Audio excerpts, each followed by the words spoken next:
Assalamualaikum warahmatullahi wabarakatuh. Perkenalkan, nama saya Pipit Miftahul Mujib dengan NIM 2310111009. Di sini saya akan menjawab soal UTS berikutnya. Di sini akan menjawab dari soal pertanyaan tugas UTS, yaitu terkait nomor 1 adalah pengertian dan penyebab konflik. Konflik sendiri dalam organisasi adalah ketidaksesuaian pertentangan antara dua anggota organisasi atau lebih yang timbul karena perbedaan pendapat, tujuan dan nilai, persepsi atau persaingan dalam memperebutkan sumber daya dan terbatas. Berikut ini ada 3 penyebab konflik utama. Yang pertama adalah komunikasi. Komunikasi sering terjadi kesalahpahaman atau kurang informasi yang jelas antar anggota. Yang kedua adalah perbedaan karakter individu, perbedaan nilai, kepribadian dan gaya kerja. Contohnya, benturan antara anggota yang sempurna dengan anggota yang lebih tidak menyukai kecepatan. Yang ketiga adalah struktur organisasi. Perbedaan tujuan dan kepentingan antar departemen atau unit kerja. Berikutnya soal nomor 2. Identifikasi strategi konflik dalam tim. Yaitu ada 2, yaitu yang pertama jenis konflik, yang kedua strategi manajemen.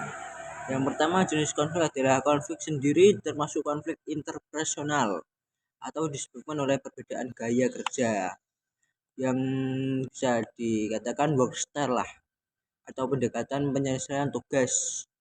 Yang kedua adalah strategi manajemen. Strategi yang tepat adalah kolaborasi atau kompromi. Manajemen dapat memfasilitasi diskusi agar kedua pihak memahami kelebihan masing-masing.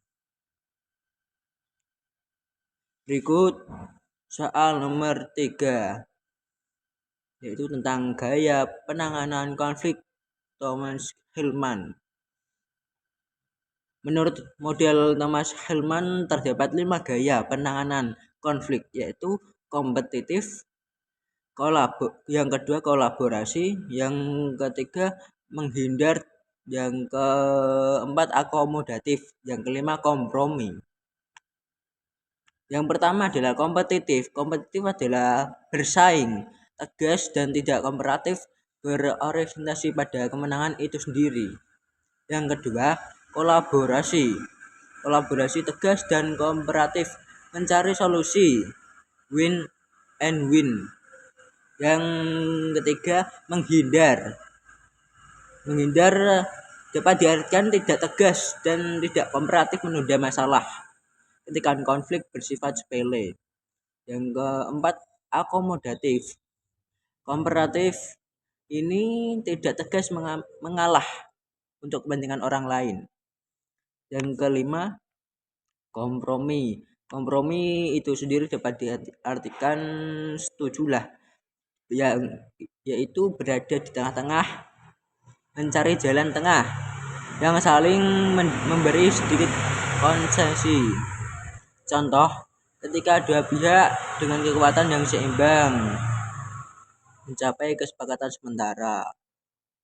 Yang yang keempat, nomor 4 adalah pendekatan tradisional dengan pendekatan kolaboratif.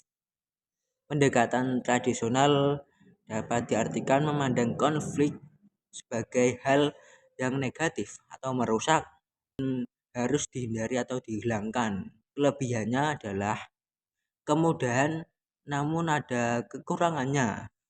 Dapat menutupi masalah mendasar yang sebenarnya perlu diselesaikan. Yang kedua, pendekatan kolaboratif. Pendekatan kolaboratif yaitu memandang konflik sebagai peluang inovasi dan perbaikan kinerja jika dikelola dengan benar. Kelebihan ini adalah menghasilkan solusi yang lebih kreatif atau lebih tepat, meningkatkan komitmen dengan memperbaiki hubungan. Yang kelima, langkah-langkah sistematis manajer dalam konflik antar individu, antar divisi deh. Yaitu sebagai manajer seharusnya memiliki sistematis itu sendiri. Yaitu yang pertama identifikasi akar masalah. Yang kedua komunikasi terbuka. Yang ketiga fokus pada tujuan. Yang keempat penyelesaian kolaboratif. Yang kelima evaluasi.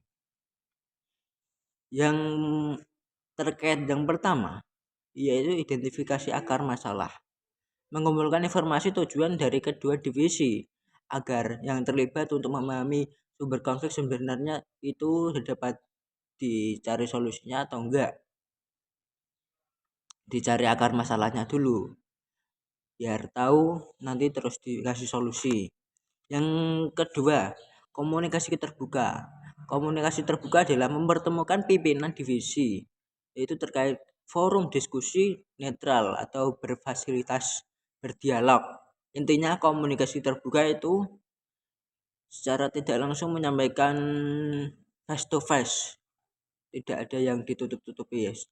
Bisa dikatakan berbicara empat mata.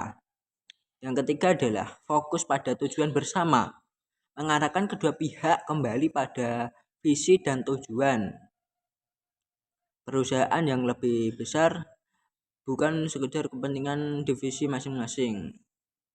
Yang keempat,